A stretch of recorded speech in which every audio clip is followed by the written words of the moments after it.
memiliki kecerdasan spiritual untuk boleh menangkap isi hati Tuhan. Kami siap Tuhan. Di dalam nama Tuhan Yesus Kristus Allah yang hidup, kami alaskan doa ini. Mari kita sama-sama di rumah masing-masing, walaupun mute, kita jawab bersama. Amin. Puji Tuhan. Amin. Ibu Krisantina boleh di-mute dulu? Silahkan Ibu untuk suaranya. Baik, terima kasih. Nah, untuk mempermudah, saya akan menggunakan slide share karena sekarang saya banyak belajar di dalam offline yang berpindah kepada online. Yaitu bahwa kita hanya bicara dengan kamera. Jadi antara kita ini tidak ada face to face secara langsung fisik, tetapi screen to screen. Dan waktu kita berbicara secara screen to screen, maka bagi fasilitator, bagi hamba Tuhan, bagi yang membagikan materi, harusnya menyediakan slide supaya mempermudah kita. Nah, saya bersyukur untuk Ibu Mei yang sudah menghubungi beberapa waktu lalu, mengatur jadwalnya. Seharusnya saya datang ke salah satu rumah dari Ibu untuk beribadah secara langsung, tapi karena keputusan untuk berjaga jarak, dibatalkan, dan itu adalah keputusan yang bijak. So, well done ladies, itu keputusan yang bijak, sehingga kita bisa pindah dari offline kepada online. Saya percaya nggak ada kuasa Tuhan yang dibatasi, walaupun kita harus lewat online ini. So, nanti di akhir dari presentasi saya, supaya ibu-ibu mudah, saya akan berikan PDF filenya melalui chat room, dan juga mengirimkannya melalui Ibu Mei, karena kontak saya ke Ibu Mei. Jadi kalau sampai Anda pakai handphone, biasanya kan layarnya jadinya kecil. Nah, nggak sempat screenshot, atau mungkin nggak sempat catat, at the end masih bisa punya PDF filenya. Tapi saya anjurkan untuk aktif mencatat, karena Rema itu datang setiap saat buat kita semua. So, saya akan mulai share screen, jadi kita mau sama-sama belajar tentang firman Tuhan, yang saya sebetulnya diberikan tema, waktu saya menghubungi Ibu Mei. Apakah sudah kelihatan, Ibu-ibu? Sudah ya, kalau sudah kelihatan saya boleh lihat jempolnya, diangkat saja. Sudah kelihatan slide-nya? Sudah ya, oke, good. Jadi waktu pertama kali saya dihubungi oleh Ibu Mei, saya tanya apakah ada tema khusus. Lalu beliau berkata kalau bulan Juli temanya adalah keluarga. Tetapi waktu itu Ibu Mei bilang terserah tuntunan Roh Kudus pada saat Ibu mempersiapkan gitu. Jadi saya doa. Saya bilang Tuhan, keluarga itu kan bicaranya luas sekali gitu ya. Tapi Tuhan, apa sih inti yang harus ada di dalam keluarga? Keluarga itu kan besar luar biasa, tapi intinya apa sih? Hal yang harus ada di dalam keluarga, fellowship. Makanya walaupun tema besarnya adalah keluarga, tetapi tema untuk yang saat ini adalah fellowship. Nah, kita sama-sama tahu bahwa keluarga itu bisa terjadi karena hubungan darah, betul ya Ibu ya? Atau yang kedua, bisa terjadi karena hubungan pernikahan. Misalnya besan. Kalau besan itu kan nggak ada hubungan darah sebetulnya. Tapi karena ada pernikahan, maka kita disebut keluarga besar. Tetapi keluarga juga termasuk kekeluargaan atau komunitas. Makanya ada istilah ini, kalau ibu-ibu pernah dengar, teman rasa saudara, pernah dengar? Dia teman sih, tapi dia lebih dari saudara. Makanya ada istilah teman rasa saudara, lebih ngerti tentang kita, walaupun tidak ada hubungan perkawinan dan tidak ada hubungan darah. Lucu ya? Jadi makanya esensi dari kata keluarga adalah fellowship. Nah, fellowship sendiri sering diterjemahkan sebagai persekutuan. Bukankah kita sedang punya fellowship di dalam Ladies Bible Class? Bukankah ini adalah kekeluargaan? Kita tidak ada hubungan darah, at least saya dengan Anda nih. Ya, nggak yang saya lihat dari beberapa peserta, kita nggak ada yang berhubungan darah, gitu ya. Artinya nggak ada sepupu, nggak ada kakak, nggak ada adik saya di dalam Zoom ini. Dan rasanya hubungan karena pernikahan, besan-membesankan gitu, kayaknya kita juga enggak. Tetapi kita adalah family in Christ. Kita adalah keluarga di dalam Kristus. Nah, apalagi Anda yang sering mengulik firman Tuhan, makanya judulnya adalah Ladies Bible Class kan. Rasanya kita sama keluarga aja nggak mungkin membongkar firman Tuhan seperti kita sering membongkarnya bersama dengan Bible Class ini. Jadi makanya saya mau katakan esensi dari keluarga, inti yang harus ada adalah persekutuan. Mari kita lihat sama-sama. Kenapa fellowship jadi penting di dalam bulan keluarga? Bulan Juli yang adalah bulan keluarga. Karena fellowship adalah esensi untuk bertumbuh. Makanya tadi di dalam slide saya yang sebelumnya ada 3 kata di dalam tulisan Ladies Bible Study. Saya jadi sering nyebutnya Ladies Bible Study ya. Jadi salah tadi nyebutnya bukannya Bible class tapi Bible study. Karena menurut saya kelas itu adalah ruangannya. Tetapi di dalam kelas itu kita belajar gitu ya. Nah, waktu keluarga ini ada, perlu memiliki fellowship atau persekutuan.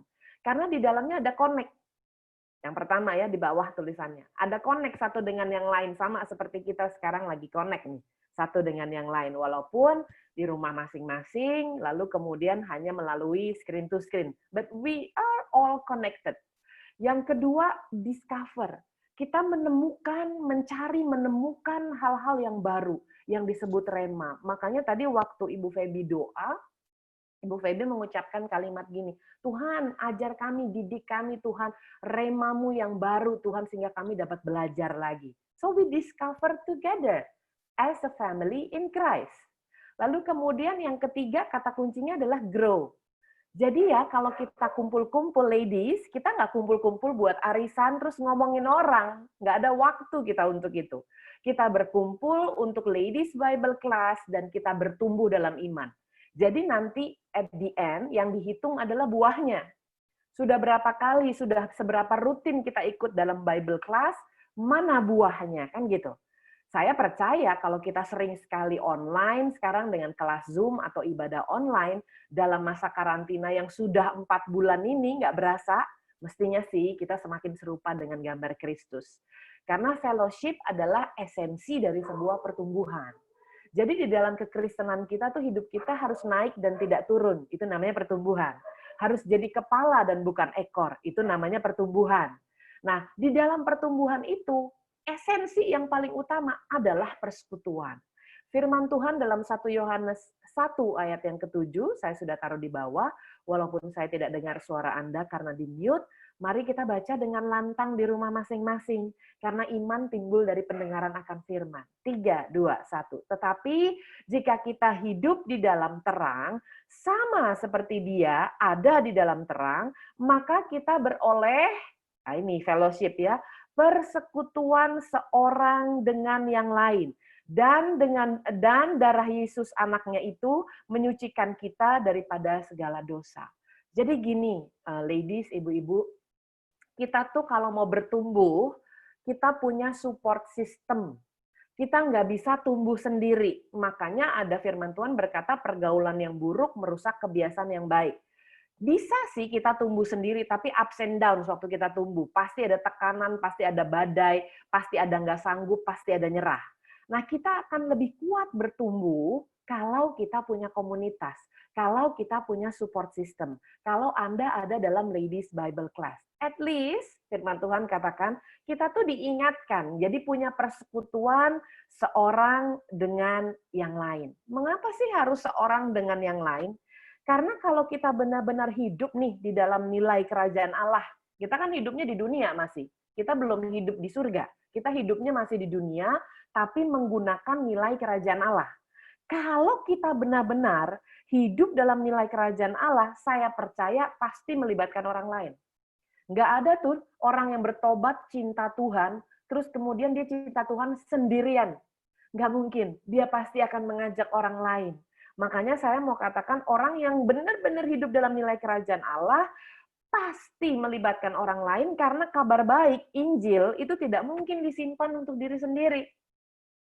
Saya adalah ketua orang tua murid dari salah satu sekolah di Serpong, di Binus International School, 2 tahun pada masa sekolah tersebut baru buka ya. Lalu kemudian 2 anak saya ini lucu ya, dua-duanya itu satu lebih ke akademik, satu lagi lebih ke art gitu. Lalu kemudian anak saya yang lebih ke art ini, akademiknya terus terang saya sudah lumayan struggle mengajarkan, tambah les, tambah ekstra kelas di sekolah, lalu didoakan, tetapi nyangkutnya ya gitu, nilainya itu kalau kelulusannya 6, dia tuh 59,5 gitu. Jadi ya nempel-nempel, sekalinya bagus 60,5 gitu. Tapi kalau art itu rasanya excellent luar biasa sampai pada saat lulus-lulusan anak saya dapat sebuah medal berwarna emas. Bukan medal emas loh ya, medal berwarna emas gitu. Nah, atas penghargaan The Best Art and Visual. Wah, saya bangga luar biasa. Saya disuruh datang ke sekolah, suruh mengalungkan medalnya, suruh memberikan pialanya sebagai ibu tuh. Kalau bangga ya, ibu-ibu itu bisanya cuma nangis. Jadi saya nangis bersyukur sama Tuhan, terharu, bangga. Dan sejak saat itu saya sering bersaksi bahwa anak saya dapat medal dari Binus International School Serpong. Bukan sekali, ibu-ibu. Sudah 4 kali dia dapat medal. The best art and visual. Tapi jangan ditanya matematikanya ya. Jadi memang kayaknya Tuhan mau pakai dia khusus di sana. Saya bangga luar biasa. Medalnya itu saya pajang. Medal aja saya bangga luar biasa. Mestinya Anda menceritakan keselamatan karena Anda bangga luar biasa. Dengar dengan baik. Keselamatan jauh lebih baik dari medal. Keselamatan jauh lebih baik dari emas. Kalau Anda memperolehnya, seharusnya Anda menceritakan dengan bangga. Makanya kalau orang hidup dalam nilai kerajaan Allah, nggak mungkin sendiri dia. Dia akan ceritakan betapa Tuhan baik dalam hidup dia. Betapa Tuhan menyelamatkan dia. Makanya di bawah ada tulisan bahasa Inggrisnya, Life in God's Kingdom involve other people. Makanya waktu dikatakan kenapa sih walaupun judulnya adalah temanya adalah bulan keluarga, tapi saya mengambil judulnya adalah fellowship karena alasan tadi. Mari kita lihat sama-sama yuk. Kata fellowship itu bisa dibelah. Fellow and ship. Jadi semua bahasa Inggris berakhiran dengan ship itu selalu cerita tentang proses. Contoh ya, friend dan friendship. Gitu ya, beda ya. Friend itu teman, friendship itu pertemanan, ada prosesnya. Nggak mungkin baru ketemu sehari terus jadinya pertemanannya lengket, nggak mungkin. Ada yang namanya relation dan ada yang namanya relationship. Relation adalah hubungan. Relationship adalah hubungan yang benar-benar bergantung satu dengan yang lain. Makanya kalau bisnis dibilangnya business relation. Kalau suami istri dibilangnya relationship, itu bedanya. Karena prosesnya udah lebih panjang. Lagi ya, scholar, seorang siswa, scholar, dan scholarship. Pernah dengar ya? Scholarship adalah siswa terbaik yang mendapat free untuk tuitionnya karena dia sudah berproses. Nggak mungkin tuh scholarship dibagi-bagi buat semua anak, nggak dilihat rankingnya, nggak mungkin. Pasti scholarship itu jumlahnya sedikit dan dihitung tuh, dapatnya harus ke siapa yang sudah berproses belajar. Lagi ya, entrepreneur dan entrepreneurship. Jadi semua yang berhubungan dengan ship itu pasti bilang tentang proses. Tapi sekarang kita beresin sepenggal di depan dulu deh ya. Fellow itu kalau kita lihat dalam bahasa Inggris, diindonesiakan artinya sesama anggota. Makanya kalau saya aktif juga di MIT bersama dengan suami, kita bilangnya MIT Fellow gitu ya. Ada yang aktifnya di Harvard bilangnya Harvard Fellow gitu ya. Jadi fellow itu adalah sesama anggota atau rekan. Nah bahasa Indonesia bagus deh, bilang juga sekawan. Masih ingat nggak ada yang pernah nggak baca buku 5 sekawan? Wah dulu tuh trending banget tuh ya. Jadi tuh dia-dia aja, kenalnya dia-dia aja. Ingat dengan baik, pergaulan yang buruk merusak kebiasaan yang baik. Tetapi engkau akan menjadi sama dengan 5 orang yang engkau sering berinteraksi. Makanya harus punya support system. Tahu nggak kalau kita mainnya sama dia-dia lagi, 5 orang itu ya, sahabat karib, lama-lama kita saling mirip loh. Bukan mukanya, tetapi pola pikirnya, cara bicaranya, cara mengambil keputusannya. Makanya suami istri yang sudah nikah lebih dari 5 tahun, orang sering bilang gini, kalian tuh jodoh ya, karena kalian mirip. Pernah dengar itu? Mungkin bukan mukanya, mungkin bukan badannya, tapi gaya ngomongnya mirip, pakai bajunya mirip gitu. Makanya waktu ada kata bulan keluarga, saya tanya Tuhan, Tuhan intinya apa? Bicara keluarga ini luas banget Tuhan. Dan saya rasa bukan hal yang baru untuk kita baru belajar tentang keluarga. Lalu kemudian keluar kata ini, fellowship. Karena itu adalah esensi untuk bertumbuh. Bukankah kita mau keluarga kita bertumbuh? Bukankah kita mau Ladies Bible Class ini bertumbuh? Maka dibutuhkan fellowship. Nah, sesama anggota rekan atau sekawan gitu ya. Makanya dikatakan apa yang ditulis oleh Rick Warren itu memberkati saya banget. Dia bilang begini, we are created for community, fashioned for fellowship, and formed for as a family. And none of us can fulfill God's purposes by ourselves. Kita baca Indonesianya dengan keras yuk. 3, 2, 1. Kita diciptakan untuk komunitas. Salah satunya ini Ladies Bible Class. Didandani untuk persahabatan. Dibentuk sebagai keluarga, di mana tidak ada satupun dari kita yang dapat memenuhi tujuan Sang Ilahi sendirian. So we need support system. Kita perlu banget sistem pendukung untuk bisa bertumbuh, menjaga iman kita semakin lama semakin serupa dengan gambar Kristus. Itu untuk penggalan yang pertama. Jadi waktu kita dapat judul fellowship itu bukan sekedar, oh fellowship is persekutuan gitu. Enggak, artinya lebih dalam lagi. Di penggalan pertama adalah sesama anggota, rekan atau sekawan, jadi perlu support system gitu ya. Lalu kemudian penggalan yang kedua, ship, tadi saya sudah katakan ship itu selalu bermakna proses. Tetapi kalau terjemahan langsung dari bahasa Inggris ke bahasa Indonesia, ship juga disebut sebagai kapal laut ya, bukan kapal terbang, betul ya. Kalau kapal terbang jadinya veloplane, jadinya bukan fellowship ya. Jadi diterjemahkan juga sebagai kapal. Nah, untuk kita bisa bertumbuh, ada halangan, ada rintangan, ada tantangan. Waktu tantangan itu ada, bagaimana kita menyikapinya dibutuhkan kapasitas seorang nahkoda. Kalau kapal laut itu yang mengendalikan namanya nahkoda. Kalau pesawat terbang yang mengendalikan namanya pilot, kan gitu ya. Kalau angkot namanya supir angkot, kan gitu. Tapi kita bicaranya adalah kapal di sini, ship. Berarti waktu kita bicara ship, nahkoda harus sanggup mengendalikan dalam setiap tantangan kehidupan supaya dia tetap bertumbuh. Kadang orang di dalam tantangan, dia stagnan. Jadi dia biasa bertumbuh naik jadi kepala dan bukan ekor. Begitu ada tantangan dia stop. Atau kemudian begitu ada tantangan dia berbalik. Kita nggak boleh. Karena 3 kata kunci tadi. We connect each other, we discover, and we grow. Esensi dari fellowship ini adalah pertumbuhan. Nah, makanya sekarang pertanyaannya, apa sih yang menjadi tantangan kita bersama? So it's our common challenges. Jadi bukan cuma tantangan Gina, atau tantangan Ibu Mei, atau tantangan Bu Feby, bukan. Ini tantangan kita bersama, yaitu pandemi COVID-19 yang dicanangkan sebagai global pandemic oleh WHO mulai 12 Maret 2020 lalu. It's our common challenges. Makanya kita sekarang masuk dalam perubahan besar dengan tatanan baru yang diistilahkan dengan kata new normal. Semua masuk ke new normal. Ibu-ibu, tidak ada satu manusia pun yang tidak terdampak oleh pandemi ini. Semua rata terdampak. Bedanya cuma skalanya. Ada yang skalanya masif, kehilangan nyawa, kehilangan keluarga, kehilangan pekerjaan, atau mengalami PHK. Ada yang mungkin terdampak, tapi masih middle, masih manageable lah. Di dalam 4 bulan ini masih bisa survive. Mungkin karena tabungannya banyak, dia nggak keluar rumah, dia sehat, terdampak sih, karena kebebasannya terganggu, tetapi masih bisa di-manage dengan baik. Atau dia terdampak, tapi kecil sekali. Jadi kayaknya seolah-olah orang pandemi, dia kok kayaknya enggak gitu. Tapi saya percaya semua orang pasti terdampak dan semua orang harus menata ulang hidupnya dengan baik. Semua orang harus berubah. Coba di chatroom ya. Siapa yang dulu sebelum pandemi pernah ngaku ya, pernah waktu mau makan, entah makan siang, makan malam, nggak cuci tangan dulu? Ayo ngaku. Pernah nggak Anda lapar banget sampai akhirnya, udahlah makan aja nggak cuci tangan sebelum pandemi ya? Kalau ada, tulis itu saya tuh. Pernah, saya ngaku pernah ya. Karena saya lagi di luar, di jalan, terus kemudian ribet, lapar, mau buru-buru, ya makan aja, boro-boro cuci tangan gitu ya.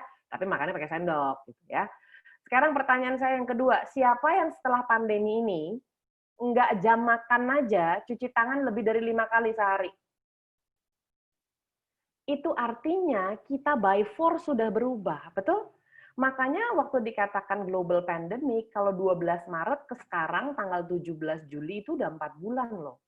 Pandemi itu dikatakan merujuk pada penyakit yang menyebar ke banyak orang pada skala luas. Wah, saya kasih kuning di sini artinya pandemi ini tidak pernah jadi urusan pribadi. Makanya anak-anak Tuhan harus jadi teladan di dalam tekanan. Banyak orang berkata, loh kalau sakit kan saya yang sakit, bukan kamu. No, selama Anda masih merepotkan tim medis, Anda merepotkan banyak orang.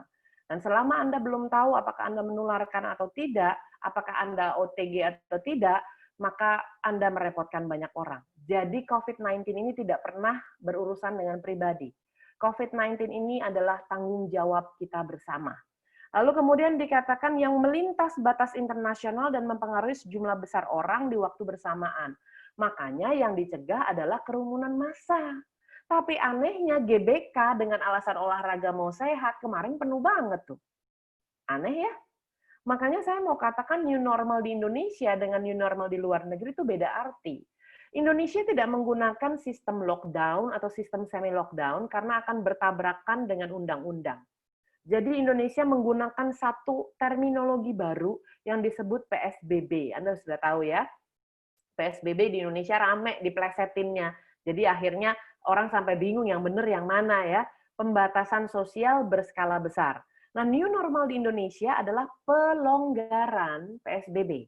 Tadinya dibatasi secara skala besar, sekarang dilonggarin dikit gitu. Nah, itu namanya new normal Indonesia. Hanya karena untuk menyelamatkan perekonomian bangsa. Bukan karena zero cases. Anak saya kuliah di Belanda, di Groningen, waktu tanggal 17 Maret, saya minta dia pulang. Sekarang ada bersama-sama dengan saya, rencana Agustus dia harus balik lagi ke Groningen. Sebelum balik, tanggal 4 Juli kemarin, saya ada ibadah online dengan komunitas di Belanda. Jadi justru ya, sekarang itu kita sudah lewati batas waktu dan jarak untuk bisa beribadah. Dulu repot sekali, mesti mengundang, biayanya mahal. Sekarang udah lewat Zoom aja beres kok, gitu ya. Nah, saya tanya sama komunitas gereja-gereja di Belanda, gimana keadaan di Belanda, khususnya Groningen. Karena rencananya Melisa, anak saya, harus kembali ke sana di bulan Agustus. Mereka bilang, it's a new normal kok, Jin, sekarang sudah boleh dibuka. Terus saya tanya, new normal di Belanda tuh bentuknya kayak gimana? Orang tuh justru di-encourage untuk keluar rumah, Jin.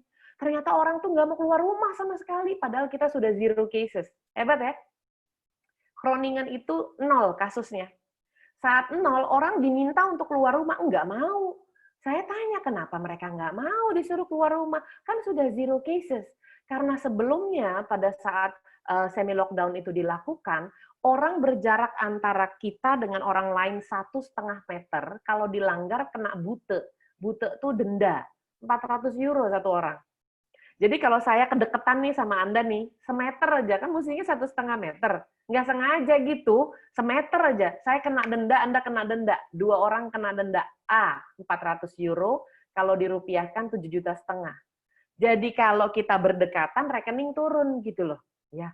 Lalu itu kalau untuk pribadi, kalau untuk kantor gimana? Kalau untuk organisasi, perusahaan kenanya 4.000 euro. Makanya karena ketakutan itu mereka sekarang nggak mau keluar. Jadi ini sekarang yang keluar bahkan keluar rumah itu dikasih insentif. Susah banget bikin orang keluar. Itulah new normal di Belanda, khususnya di Groningen. Kalau di kita, bukan karena zero cases. Makanya saya katakan kita semua itu ada di dalam badai yang sama. Nahkodanya doang yang beda, kualitas nahkodanya beda, badainya mah sama. Kalau Anda sering upload, pasti sering lihat hashtag ini deh, we are in this together, this too shall pass, badai pasti berlalu. Ini kan bukan sesuatu yang asing buat kita ya. Makanya COVID-19 tuh dibilang sebagai badai kehidupan. Nah, saya begitu dapat kata badai, Anda tahu sejak Maret banyak sekali gereja-gereja hamba Tuhan, dan bahkan saya sendiri juga mempersiapkan intisari khotbah mengenai angin ribut diredakan, entah diambil dari Matius, Markus ataupun Lukas sebagai tuntunan buat kita, ya. Tetapi kemudian saat saya membuat bahan khotbah, tiba-tiba saya dapat satu rema begini, makanya saya tuliskan. Setiap kita tuh ada dalam badai yang sama. Yang membedakan itu cuma jenis kapal kita aja, makanya saya kasih gambar kapal tuh macam-macam bedanya gitu ya. Dan perlengkapannya. Saya percaya kapal sampan, kalau Anda lihat di kiri bawah, yang merah, yang kecil, itu perlengkapannya nggak ada teknologinya. Tetapi kalau dia menghadapi badai, umumnya udah dekat baru tahu ya, karena nggak ada teknologi. Itu dia mau belok putar balik secara cepat, dia bisa. Dia bisa mengambil keputusan dan gesit untuk putar balik. Tetapi kelemahannya dia nggak bisa deteksi badai jauh-jauh hari, karena kan dia nggak ada teknologinya. Nah, sedangkan kapal tanker yang di atas, Anda lihat ya, yang merah hitam itu ya, kayak torpedo ya, Kalau Anda lihat itu, dia juga ada di dalam badai yang sama. Maksudnya kita nggak pisah badai gitu loh, nggak pisah. Tetapi jenis kapal dia dan perlengkapannya, wah keren banget. Dia jauh-jauh sebelum deket-deket badai, dia udah tahu nih, waduh nanti sekian 15 menit dari sekarang, 30 menit dari sekarang ada badai. Yang tidak bisa dideteksi oleh kapal sampan. Kenapa? Karena kapal tanker kalau mau belok, kapal torpedo ini kalau mau belok, nggak bisa buru-buru. Beloknya lama, harus minta bagian A, bagian B, bagian C, dan nggak boleh buru-buru, dia akan oleng. Saya hanya jelaskan 2, saya nggak jelaskan kapal lainnya. Makanya saya tulis di bawah, hanya jenis kapal dan perlengkapannya, serta nahkodanya yang hijau. Kualitas penanganannya, makanya saya kasih di situ kopi lagi dari arti fellowship yang saya bagi 2 tadi. Jadi gini, diterjemahkan sebagai kapal, ada prosesnya. Nah sekarang kita ini adalah nahkoda dalam kehidupan kita masing-masing. Keluarga kita itu kapal kita. Jadi waktu dikatakan bulan Juli adalah tema keluarga, ini kapal kita loh. Dan ini juga kapal dari Ladies Bible Class. Bagaimana kapal ini, kapal Ladies Bible Class, saya nggak bilang kapal Anda di keluarga masing-masing ya, karena saya nggak kenal Anda secara personal. Kapal Ladies Bible Class saja, gimana waktu menghadapi pandemi ini? Apakah berhenti beribadah? No, Anda beribadah kok. Buktinya tadi, walaupun memang kalau koneksi itu di luar kendali kita cuma bisa berdoa ya.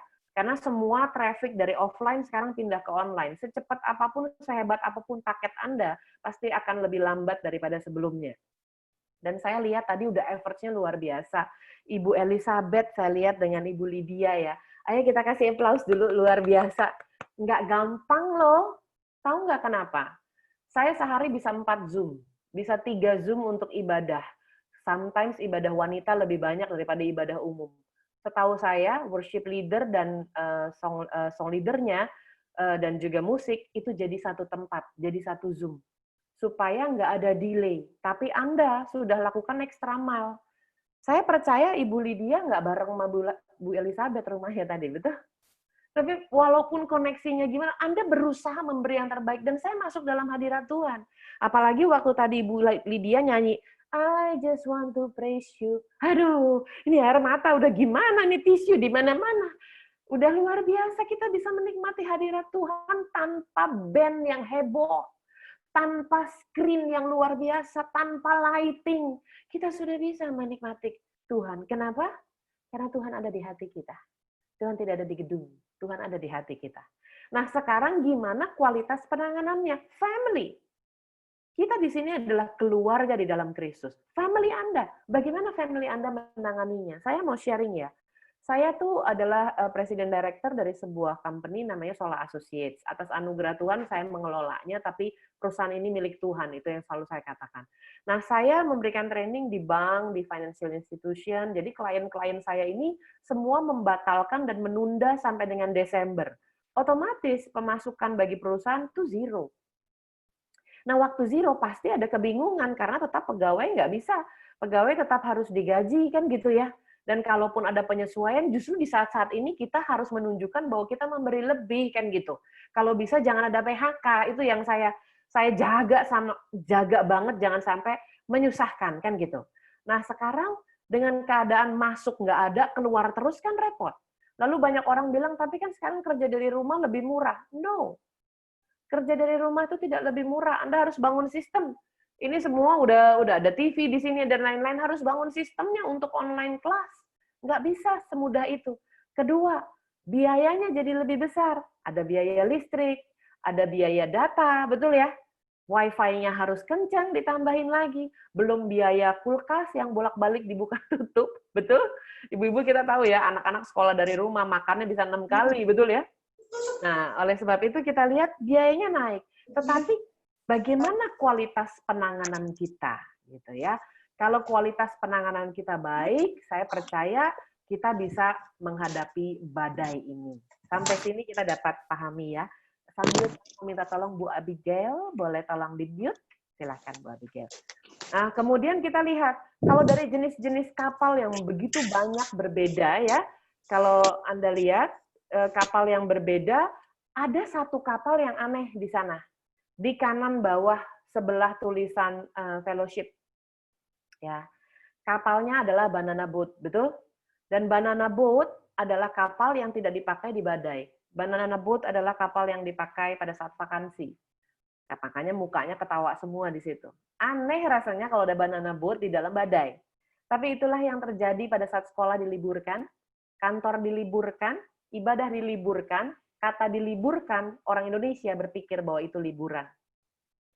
Untuk bekerja dari rumah, beribadah dari rumah, dan bekerja dari rumah adalah kita secara disiplin tetap bekerja walaupun dari rumah. Dipakai dong liburan, makanya puncak penuh.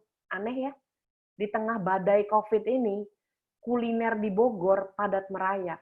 Di tengah keadaan pandemi ini, GBK penuh dan Car Free Day penuh luar biasa tanpa jaga jarak.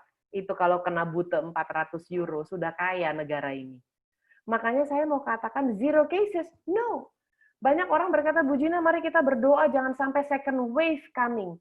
Kita nggak perlu berdoa untuk second wave, ibu-ibu, lawong first wave aja kita belum kelar. Negara lain berdoa jangan sampai second wave, negara kita berdoa jangan sampai first wave tambah tinggi. Kenapa harus berdoa demikian? Karena kita lihat, ini statistik yang saya buka tertinggi kemarin tanggal 9 Juli loh. Kalau kata orang Belanda ini daerah banget. Keterlaluan. Coba Anda lihat tanggal 9 Juli dia bisa meningkat begitu tinggi, lalu kemudian turun lagi di 12 Juli dan seterusnya. Saya sengaja tidak berhentikan di 9 Juli, nanti kita panik ya. Jadi sudah mulai turun, tetapi turun naiknya peak-nya atau yang paling tinggi itu ada di tanggal 9. Pertanyaan saya mau minta ibu-ibu aktif di chat ya, supaya kita belajarnya seru ya. Menurut ibu-ibu, Indonesia tuh orang-orangnya pada berdoa nggak sih biar pandemi ini segera berlalu? Menurut ibu-ibu gimana? Pada berdoa nggak kira-kira? Berharap ini semua berlalu nggak? Berdoa. Saya percaya berdoa. Kedua pertanyaan saya. Orang Kristen, kita percaya doa orang benar sangat besar kuasanya. Gitu ya, dalam Yakobus dituliskan. Saya mau tanya dong, kira-kira bagi kita semua nih anak-anak Tuhan, yang sudah berusaha semaksimal mungkin hidup benar di hadapan Tuhan, doa kita berkuasa nggak sih? Berkuasa. Saya percaya doa kita berkuasa. Pertanyaan saya, kalau doa kita berkuasa, kalau Indonesia berdoa, kenapa grafiknya naik? Karena ketidakadaan disiplin dan ignorance. Masa bodoh yang terlalu besar di bangsa ini. Jadi di bangsa ini kita memerangi COVID dan kita memerangi masa bodohnya orang. Ketidakdisiplinannya. Orang berdoa tapi tidak bekerja. Hanya melakukan ora et ora, bukan ora et labora. Seharusnya kita berdoa dan juga kita bekerja. Makanya saya kemarin agak bingung kalau ada orang yang berkata bahwa begini, ya. Saya lihat ada di dalam salah satu postingan. Kok memperkatakan Mazmur 91, kok berdoa dan berpuasa tapi nggak berani salaman? Menurut saya itu statement yang tidak cerdas dan statement yang membahayakan.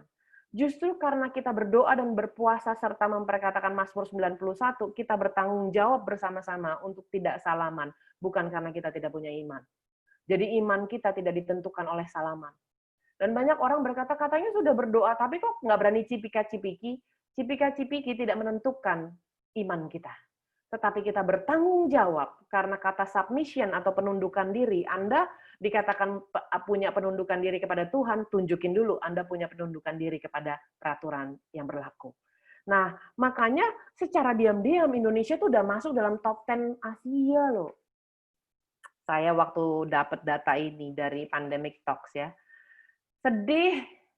Sedihnya kenapa? Orang Indonesia katanya kaki Dian ada di Indonesia. Orang Indonesia berdoa, Pentakosta ketiga dari timur sekarang menuju ke barat dan meluas ke seluruh penjuru dunia. Orang Indonesia adalah orang yang berdoa. Pertanyaan saya kok ya tingginya nambah terus ya. Sampai masuk 10 loh top 10. Dengan alasan yang begitu simpel. Alasannya tuh adalah yang nggak apa-apa dong, nggak usah jaga jarak. Kan mereka kan kolega saya kenal. Kan dia teman, jadi saya nggak usah pakai masker. Lalu kemudian, ya tapi kan kita saudara. Ibu-ibu, kita saudara, tapi kalau kita berbeda rumah, tetap kita tidak boleh langgar protokol. Saya dan keluarga saya semua melayani Tuhan, lalu kemudian kakak adik saya, ya nggak ada yang tinggal serumah ya, kita semua sudah punya rumah masing-masing. Sampai sekarang saya belum ketemu ibu saya sama papa saya ya. Ini tadi ada Ibu Acun kenal Mama Papi ya, dalam pelayanan dulu bersama-sama. Udah 4 bulan saya nggak ketemu. Kenapa alasannya? Saya bertanggung jawab, nggak bisa enggak. Kangen nggak? Ya kangen lah, nggak mungkin nggak kangen. Pengen ketemu nggak? Pengen. Lebih dari itu, pengen pelukan. Tadi Bu Acun bilang kalau peluk mama saya enak. Emang enak. Mama saya itu pelukannya king coil soalnya ya, empuk gitu ya. Jadi rasanya kepingin peluk, tapi ya saya bertanggung jawab untuk tidak melakukan itu. Nah, kalau dikasih infografik seperti ini yang Anda bisa follow at Pandemic Talks, masih juga grafiknya naik, saya nggak usah kasih infografik deh ya, mungkin terlalu sulit bagi orang untuk mengerti infografik. Jadi saya kasih rempeyek aja ya. Kemarin baru saya posting. Rempeyek new normal adalah yang kacangnya paham makna physical distancing. Jauh ya. Satu di atas, satu di bawah.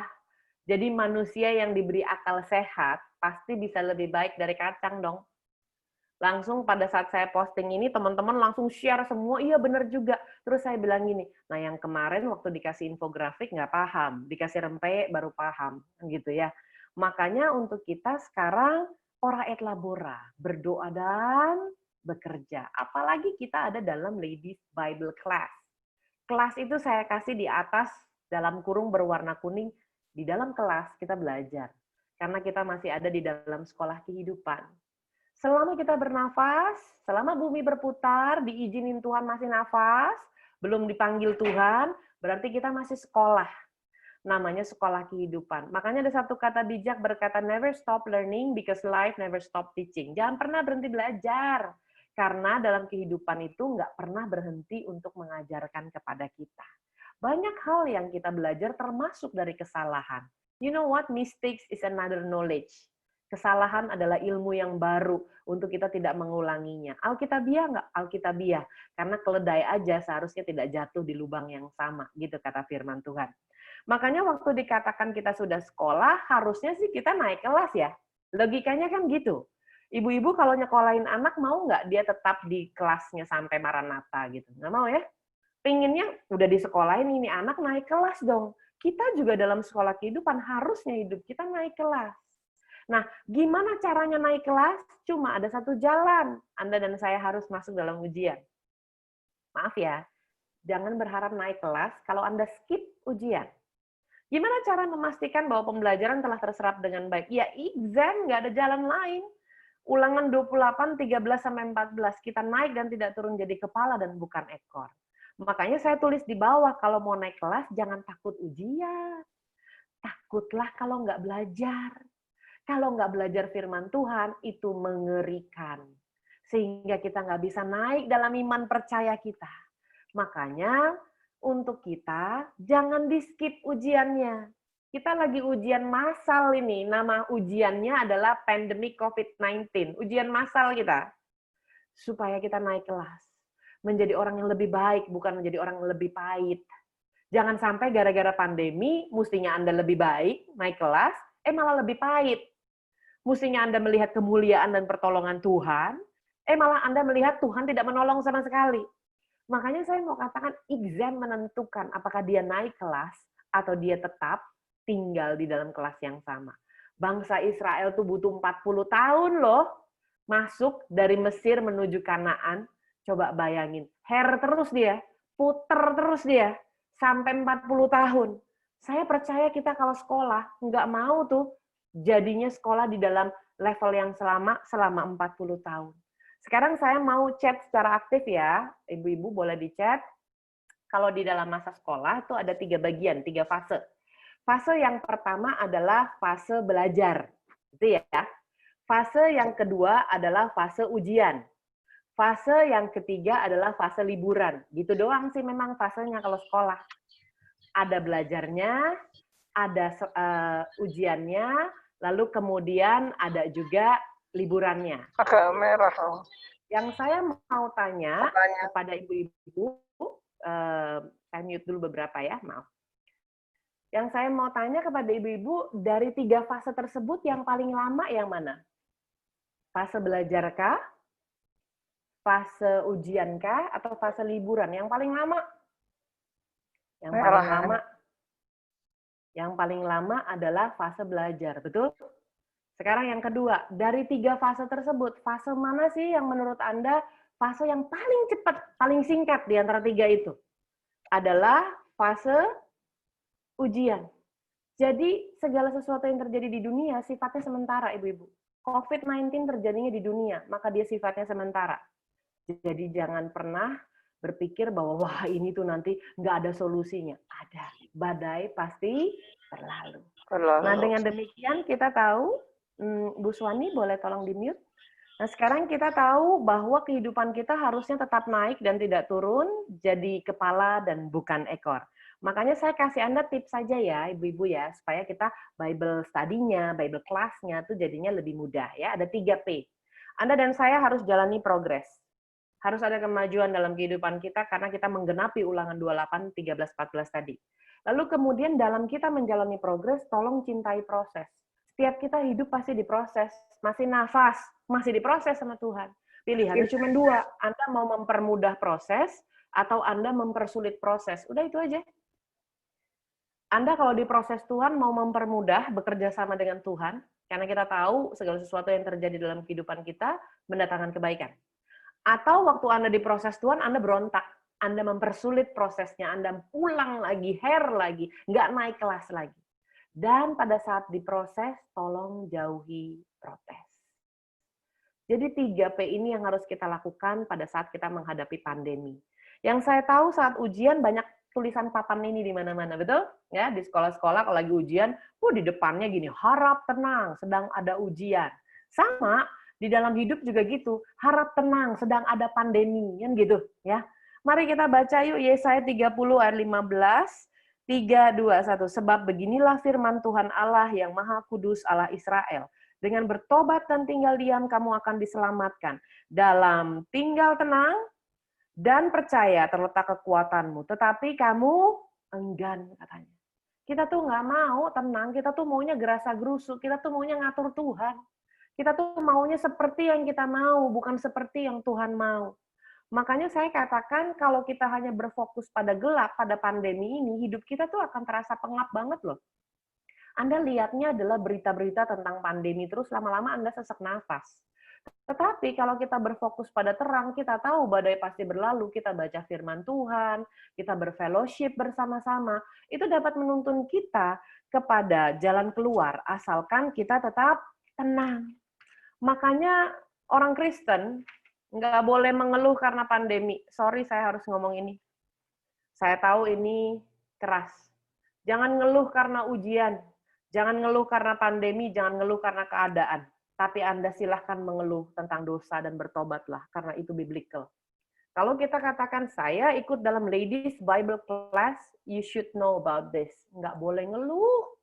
Nggak boleh karena keadaan. Hanya boleh mengeluh karena dosa. Itu ditulis dalam Ratapan 3, ayat 39-40. Kita baca dengan keras ya.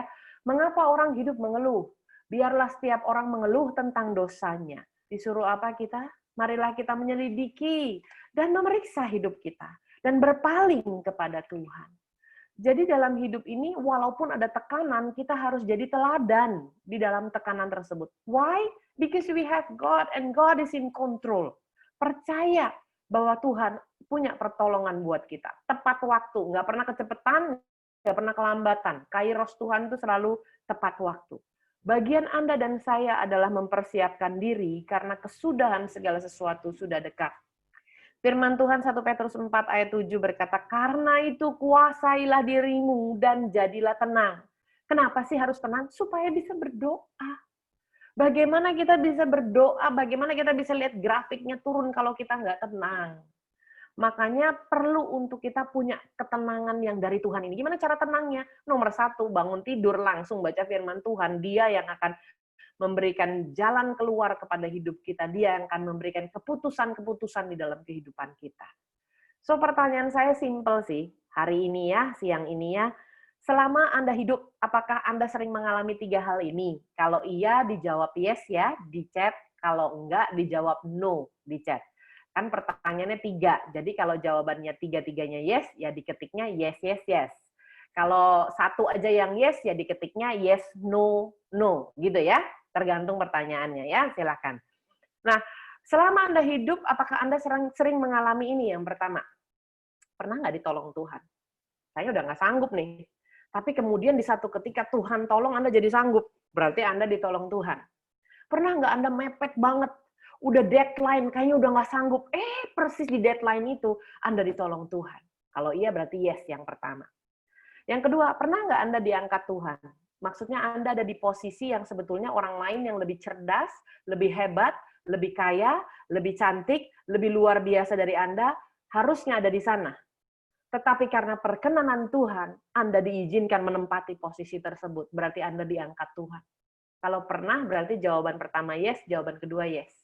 Yang ketiga, pernah nggak Anda dibela Tuhan? Anda tahu Anda salah. Come on, jujur dalam hidup. Anda tahu nih, aduh gua salah nih. Salah banget. Ampuni Tuhan, gimana caranya udah salah Tuhan. Masih dibelain loh sama Tuhan. Pernah nggak ngerasain itu?